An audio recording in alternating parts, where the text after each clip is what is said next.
ಹುಚ್ಚು ಪ್ರೀತಿಯನ್ನು no darling, ನಿನ್ ಪ್ರೀತಿ ಏನಾದ್ರೂ ನಿಜವಾದದ್ದೇ ಆಗಿದ್ರೆ, ಸತ್ಯವಾದದ್ದೇ ಆಗಿದ್ರೆ, ಅದೇನೋ ಅಂತಾರಲ್ಲ ನಿಷ್ಕಲ್ಮಶವಾದ ಪ್ರೀತಿ, ಟ್ರೂ ಲವ್ ಅಂತಾರಲ್ಲ. ಸೊ ಆ ತರನೇ ನಿನ್ ಪ್ರೀತಿ ಇತ್ತು ಅಂತಂದ್ರ ನಿನ್ನ ಆ ನಿಜವಾದ ಪ್ರೀತಿ ಪಡೆದ ಕೊನೆ ಹುಡುಗ ನಾನೇ ಆಗಿರ್ಬೇಕು.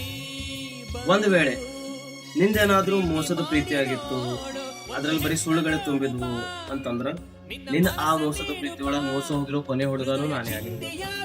ಸೊ ಒಂದ್ ರಿಕ್ವೆಸ್ಟ್ ಅದ, ದಯವಿಟ್ಟು ನಿನ್ನ ಜೀವನದೊಳಗ ಇನ್ನೊಂದು ಹುಡುಗನಿಗೆ ಅವಕಾಶ ಕೊಡೋದಾಗ್ಲಿ, ಇಲ್ಲ ಅಂದ್ರೆ ಇನ್ನೊಂದು ಹುಡುಗನ ಜೀವನದೊಳಗ ನೀ ಅವಕಾಶ ತಗೊಳ್ಳೋದಾಗ್ಲಿ, ಇಂಥದೆಲ್ಲ ಮಾಡಿ ಮತ್ತೊಂದು ಹುಡುಗನಿಗೆ ಮೋಸ ಆಗದೆ ಇರೋ ತರ ನೋಡ್ಕೊ.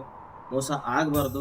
ನೀ ಮೋಸ ಮಾಡೋದ್ ರೆಡಿ ಇದ್ರು ಕೂಡ ಆ ಹುಡುಗ ಮೋಸ ಆಗದೆ ಇರೋ ತರ ನಾನ್ ನೋಡು. Anyways, once again happy birthday.